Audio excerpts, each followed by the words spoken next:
You wanted the picks? You got the picks. The hottest picks in the world. Hi friends, 138 MMA here, and we are going to do another deep dive into a main event. This one is the main event of UFC 286. We have Leon Edwards, the new champion, taking on in the trilogy Kamaru Usman, who he just beat for the title in the last matchup. Now, before we get into that, I want to thank you guys. Hey, if you're here for the first time and this is the first video that you found, welcome to the channel. I'm sure glad you found us. If you're coming back and you've been here a while and you know what, you're supporting the channel already, glad to see you again. It's so nice to have you. As always, leave your stuff down in the comments. Let me know who you're picking. Let me know your thoughts, your insight, whatever you've seen in this matchup or in previous matchups between these two, because there's two others. If you think I've missed anything like that. But anyway, before we get all the way to this, you can find me a couple of places here. 138 MMA on Twitter and Tapology. On Twitter, you can find all my random junk I'm spitting out. And then also on Tapology, you can find my picks, percentages, and all that stuff. Lastly, from here on out, all videos are going to be brought to you by patreon.com/138MMA. Now, you can find everything you need over there. If you want to just support the channel for as little as $3, pop on over there just to support the channel, and I appreciate it very much. Helps put food on my plate. Helps me so I can continue to make these videos for you guys. But if you want to access some of the better stuff, there's a couple of tiers up there. You can do everything as far as all the goodies you need to have. Plus, there's a tier where I will break down a personal fight for you, one outside of my normal round. So if you want me to break down your buddy's fight or an LFA fight or a PFL fight or your personal fight coming up, well, guess what? I'll do that for you at that tier. All the different options for what you're looking for, even if you just want to support me for $3 a month. So that's where we're at, patreon.com/138MMA. And without any more wasted time, let's get into this matchup, shall we? This should be a good one. Obviously, this is for the welterweight championship of the world. Both guys have about as close of a record as you can get. 20-3 and 20-2. Pretty dang close. In the last five, Leon Edwards has that one no contest to Bilal Muhammad where he poked him in the eye. He did look like he was winning that, but I mean, it was pretty early in the fight, so I'm not gonna say that he was for sure gonna win that fight, although it did look like he was in his favor. For Usman, he's obviously 4-1 in his last five. His one loss comes in his last fight, where Leon Edwards knocked him out with about 58 seconds left in the fight. This is an interesting matchup because we have all the information, but what we don't have is where Kamaru Usman is mentally after this, and that's going to be an issue. So let's start by breaking down these fighters, how they stack up against each other. Let's start with the challenger. We have Kamaru Usman, Marty from Nebraska, if you want to go that route. Kamaru Usman, he's a high-level wrestler. He did very well when he was wrestling at, I believe it was the University of Kearney in Nebraska. He did really well there, and it's carried over into his MMA career. He's used his wrestling very well throughout the career, and because of that, he has top-tier takedown defense. In fact, he's only been taken down once, arguably twice, but once on paper in the UFC, and that was by Leon Edwards in the last matchup. Kind of caught him by surprise, got him with a takedown, and held position for a pretty good amount of time in that first round. But after that, it was one-way traffic, all wrestling from Kamaru Usman. And in the first fight, Kamaru Usman wrestling is what did the trick. So obviously we know that Kamaru Usman does have the wrestling advantage between these two. And we know that he's able to implement his wrestling because it is so good. His takedown defense, like I said, top tier. He does not get taken down. It happened once. Strong takedowns of his own. He sticks with the basics, though. He's not doing anything crazy, like your single legs, your double legs. He's not doing any wild things. But what he likes to do that is very important here is because his jiu-jitsu isn't, really his thing, he wants to be safe on the ground. So he typically ends up in side control because he'll get your legs together and lift your legs out to the side. If he's going for the single leg, he'll do the pull and then try to kind of shuck the leg and get to side control, or come around the other leg. I know you probably can't see all that. And get to side control. He tends to end up in side control. Yes, sometimes they regain the guard, but he often ends up in side control. Something we all know and we've made fun of him for is his cage push ability, but it's excellent. He can hold you up against the cage and foot stomp you the whole fight if he wants to, and he did it to Jorge Masvidal in one of their fights. He's done it to many others, but the Masvidal fight is kind of one of the more interesting ones because everybody was like, oh, Masvidal stepping in short notice. He's, coming in ready to roll, and then he gets held up against the cage and gets foot stomped for 5 rounds. It was an awful fight, but, either way, he can do that if he needs to do that. But he can also work the takedown from that cage push. He can get you up against the cage. You start working the foot stomps, bore you, and then get those legs, put you off to the side, drop down into side control, and just start doing what he needs to do. The thing is, he's very much control-oriented before damage. When he gets on top of you, he's not looking to cause damage right away. Yes, he will. He will posture up. He will throw his elbows. He will get in there. But first things first, he gets control. And in fact, he likes to stick with safe elbows in the ground and pound until he's gotten you to the point where he sees a kill coming. So he'll get on top, work those like short little elbows from the side, just like that. Maybe a hammer fist here and there, maybe, you know, whatever, until he's gotten you weakened down a little bit. And he knows that, okay, if I posture up and give him a little bit of space, he's not going to be able to shoot back to his feet.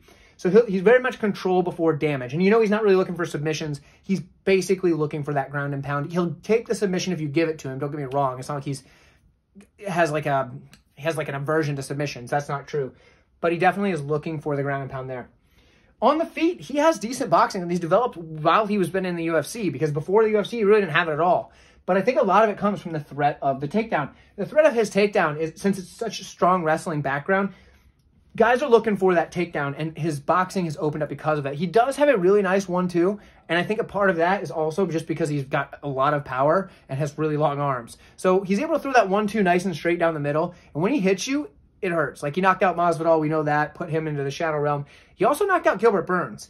Now, Gilbert Burns is very, very durable typically, but he dropped that guy with that straight. So Burns also dropped him, but Usman dropped Gilbert Burns with that shot. So with a guy like, guy like that, obviously you know that there's power coming from the Usman side. So that is important. Another thing for Usman, his cardio it's very, very good. Top tier cardio, high level. The dude does not get tired, and he's also one of the stronger guys at welterweight. He's bodied up, built like a brick house. Some say it's PEDs, some say it's natural. Hey, that's up for you guys to decide. All I know is he's very strong, and that's what we're pointing at here in the matchup. So that's where we're at with Kamaru Usman, okay? We'll get into a few more things and how they line up in a moment, but let's go over to Leon Edwards and look at some of his accolades. So for Leon Edwards, similar to the wrestling of Kamaru Usman, he's a very high-level striker. Now, the striking of Leon Edwards, he prefers a counter-strike, which can be good and bad. In this matchup, I don't know that I like it because he's going against a wrestler, but it worked for him last time. So he does prefer to counter-strike. He likes that circle-off check hook, which I guess for him would be this way because he's a southpaw predominantly. He likes the pullback 1-2. That can work really well against a guy like Kamaru Usman if Usman is baited into throwing his 1-2, because Usman doesn't throw much more than that 1-2. There's no 3-4. There's no 3-2. There's nothing. It's just 1-2. He's going to throw the 1-2. And so that pull 1-2, pop, for Edwards, ends up being a decent counter-strike. Another thing that if they start pressuring him too much, he'll do the collar tie to an elbow, where he'll get a hold of you and come in with the elbow and then step back. You regain his space after he hits you with the elbow. Boom, right there, just like that. But he's going to get a hold of the collar, come in with that. Now, the problem in this matchup with doing that is Kamaru Usman is also going to be very good in the collar tie. So I don't know that that's his best bet here, or that one is. But the pull 1-2 is going to work out well. Circle off check hook, maybe. The pull 1-2 is probably his best bet. The problem is he can get backed up while he's doing this, and that is a problem against a guy like Kamaru Usman, who's a wrestler with an excellent cage push and a takedown. We saw this in rounds 2, 3, 4, and most of round 5 in their second matchup. So that is there. Another thing that really helps Leon Edwards, though, is that he fights at long range. So he's at his kicking range. So guys like Usman, who really just don't kick often, he can kick. He's a fighter. He knows how to kick. But he doesn't do it very often. Guys like Leon Edwards can fight at that long kicking range and close the distance really well when they need to and then get out of range, and he does that very well. And he does have excellent kicks. Now, if you guys really want, let me know in the comments. I can get one of my guys from the gym to do a video, and we can break down that Leon Edwards head kick that he landed on Usman and why it was so successful. But we'll break it down like with me and one of my buddies. Kind of do that. If you're interested in it, let me know. I'll probably upload it as just like a one-off weird video that probably won't get hardly any views except for the people that really want to see it. So let me know if you're interested. If not, we'll stick with just my analysis here on the marker board. Now, anyway, so the excellent kicks. He has those, and he can mix them up to different levels. And the fact that he's southpaw and he typically fights traditional orthodox fighters, he's able to put that kick right into the body. And those orthodox fighters aren't used to the range quite as well, so it does give him an advantage there. And his patient approach, I wrote it as a positive because it worked out really well for him in his last fight. The only issue with the patient approach is sometimes he will give up minutes and will lose rounds, which he did in the last matchup, but it didn't matter. So he still was able to come out and get out on top in the end of that matchup. So patient approach, I gave it a positive simply because of the result of the last match. Typically, I would say it depends. So there's that. When it comes to the clinch, Leon Edwards is a very good clinch, and the reason why, what he does is he likes to tie up the opponent's dominant arm and then just land his elbows. That's what he likes to do until he can get back out. But he likes to tie up their dominant arm, you know, whether it's an overhook here or get underneath. Typically it's an overhook, but sometimes he'll get underneath like this and come through. The overhook that he gets over the arm to suck it in tight is the way he really wants to start doing this and then get off. That's where he likes to be at the clinch, and a lot of times he'll then turn that into his wrestling when he backs out, and he'll go into a single leg. Now, the single leg is basically that's his primary takedown, because what is he trying to do with the single leg? He's trying to get you back up against the cage. His single leg takedown accuracy, I guess, it's not the highest, because a lot of times he's not really just going for that basic, get the leg, and then either drive through, which is not usually the best way to do it, but instead step back, pull them through that space and bring them down that way. He's not usually trying to do that. Instead, he's trying to back you up to the cage so then he can start working himself from there and work on what he wants to do from there, whether it's keep you up against the cage with the cage push, or just kind of start landing some shots, or work on getting you to the ground from the cage. That's typically where he's at. Now, once he does get you to the ground, he likes to take the back, but not usually all the way commit to it. He likes to stay like half back and land some elbows after tying up one of your arms. And then like as you're trying to scoot away, he just grabs that arm that's on the bottom and pulls it through, lands some elbows, and just makes it really tough for you to strike back and start getting to your feet, because your base out arm is getting controlled by his, and he's using that, and he'll mix up whether he gets it behind your back or not. But he likes to do that most of the time if he can get to that position.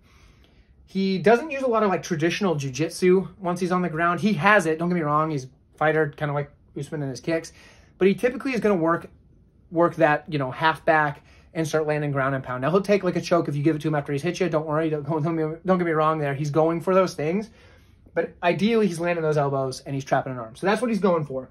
But the thing that's going to make it interesting is he's going to manage his pace really well in most of his fights. He's not a guy that weaponizes his pace aggressively, but he keeps it so he's just kind of steady throughout the fight and manages what output he has. So he still has that in the 5th round, so he can come through and land that shot that he needs. Now, that head kick knockout of Kamaru Usman, I've explained it before. I'm going to explain it again real quick. So what happened is Edwards threw a cross. So with him being out of the southpaw stance, Usman standing here orthodox, Usman needed to slip outside of that cross, right? And instead of slipping like this, like he should have, he slipped and parried. And when he parried, he met the punch way out here rather than right here. And even if he met it right here, he would have still needed to get back. He almost would have been better not trying to parry that and instead just slip to the outside. But he didn't know, because then he has this right here to go like that when that kick's coming. But he didn't know the kick was coming. I don't know why. Probably because he was tired. It was the 5th round. There was less than a minute left, and he figured he had this and had already broken Edwards mentally. But that wasn't the case. So what happened was he reached out and parried it way out here, which is a bad parry. You want to parry close, tight, with a little movement. And he went to the side like this. So what happens is he's got this side blocked. Cool. But Leon Edwards, from the southpaw stance, had his cross out. And what does that mean if you throw that deep cross like that? Well, your hip is already loaded for the roundhouse if you just keep following the momentum.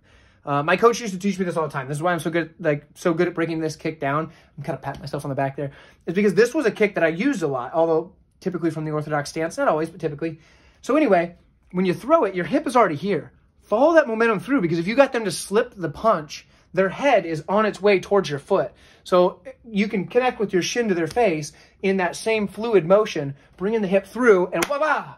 Now, do I think he lands that again? Absolutely not. I don't think Usman's stupid enough to do the same thing again and go like, and just eat a kick to the face. So I don't think that happens again. If it does, whew, man, I bet if that happens again to Usman, he's retiring. I would bet on that. The fact that if he gets caught with that exact same combination again and gets knocked out, he's retiring. Because it's an easy fix for Usman. Don't parry way out here, parry here, or don't parry at all. Keep the hand up to protect yourself, slip to the side, and then have this one ready to block that kick. Because he has the tools. He was just phoning it in at that point. So realistically, who won more minutes in that matchup? It was Kamaru Usman. So when you look at that, you say, okay, Usman won rounds 2, 3, and 4 in 4 minutes and 2 seconds of round number 5. Whew. Odds suggest Usman should win. But there's more to it. There's the mental side of things. Where is Usman mentally? He did just get knocked out brutally. Now, I know he's handled it well publicly, but some people have a better game face than others. And I believe Usman probably has a pretty good game face. Now, is he bluffing? Is he just talking out of his backside with this, and he's actually getting eaten inside by this and has a hard time sleeping because of it? Maybe. Or maybe he really just realized, like, yeah, I lost, it's whatever, I'm going to come back and get my title back because I know that I'm the better fighter and I made a mistake. One of those two things is probably true. Now, if mentally Usman is broken, Edwards has a massive advantage going into this, especially if he can start landing a few kicks early in the fight. Best thing for Edwards, come out, throw that kick, throw that to the kick, throw the cross to the kick. Doesn't even have to be a head kick because Usman's expecting that. So you throw that cross, come with a body kick right there because Usman's going to be right here. That body kick's landing all day. Now, he's going to do that if he does that right away, and Usman isn't sharp mentally because he's still rattled by that, Edwards has a big advantage. We won't know this until the first round of the fight. So if you're betting this fight, the best place to bet is after that first round because then you'll have a better idea of Usman's mental state. But we're not here to talk about betting after the first round. We're here to make a pick before the fight starts. So we're going to get to that in a second. So anyway, Edwards' path to victory needs to come out, throw that 2 to a roundhouse as early as possible and find out where Usman's head's at, physically and metaphorically. Now, for Usman, he needs to say, okay, Edwards is going to come out and try to land that kick again, and I need to show him that I'm not going to get hit with it. And the second he throws a kick, or the second he throws that cross, I need to duck under, shoot outside of his, get inside of the roundhouse kick, and then get to the body and take him down. And he will be able to do that because typically you want to step outside of the lead leg, right? I understand that. But if you know that that's coming, and he's throwing the cross, you can step a little bit into the power side of the kick if you can get there fast enough to head off the kick before it can get its extension. And you say you catch right here with, say, like your body or your elbow. It's kind of like when you're somebody swinging a baseball bat at you. I'm sure this happens to you all the time, right? No, I'm just kidding. So when you're swinging a baseball bat, somebody, hits with the end of the bat, it's going to have a lot of force. But if you head off that bat and hit where the hands are meeting the handle, I don't play baseball, so I don't really know how a swing works. But I do know that if you get with the bat at the end, it's going to hurt a lot more. And if you head it off and catch where the hands are, then what happens is that bat no longer has that impact. So what he needs to do is head off that kick early in the fight, get it on the thigh with his body or his elbow or his shoulder or whatever as he's getting in on a takedown and bring that fight to the mat. Because then now what happens is Edwards says, oh, he's worked on that. Oh, I'm on the ground because he countered my kick, so now I need to rethink that. Like I said, this is a tough one to call before the fight because we don't know where either guy is mentally. This is going to be a hometown fight for Edwards, basically. This is going to be a matchup where he has all of the fans on his side, all of the momentum on his side. Where are we at? So for me, I'm going to make a pick here. If you want my full confidence, you know where to find it, patreon.com/138MMA. But I'm going to make the pick here at this moment, which may change my fight time, and I'll let you guys know. And in my full card breakdown, I'll make another statement on the pick. I'll be recording that on Monday. I'm currently leaning Kamaru Usman, and I've switched this pick a couple of times. But I'm currently leaning Kamaru Usman to get this one done because I think he's going to be able to bounce back as he's done it before from a loss, and he's done pretty well with that. So that's where I'm at. Let me know what you guys have. I appreciate you all for coming out. Appreciate it very much. Feel free to check out the Patreon, check out the Twitter, all that good stuff. And I'll see you guys in the full card breakdown coming up soon.